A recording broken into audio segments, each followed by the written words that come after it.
bir yaşı olarak ateş geldi, 75 yaşında Hacı ekan bir 5 yıldan beri dedi, 2 tane kökrak kafasım arka tarafı dedi, ağrıydı dedi, bir toçkani gösterdi. İşetsem ham ağrıydı dedi. Köp massaj ham etken, başka ham etken, undan keyin o'zlarimiz massajistga yo'naltirib ko'rdik ikloterapiya bilan.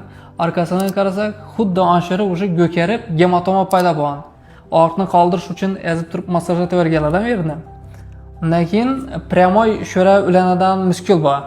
Лестничный мышца deb aytiladi, u bo'yindan orqa qovurg'a ulangan, shunday orqa muskullar bilan ключичный сосцевидный mышцani orqasidan joylashgan muskul bor. Shu ulangan. Undan keyin ashyorni bir 10 minutdan massaj etdik.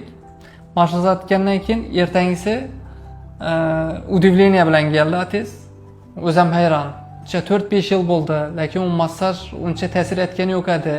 Hamma ish etib ko'rdim, lekin ana shu seansdan keyin og'riq umuman qoldi. U kechalari uxlab bilmas edim deb keldi.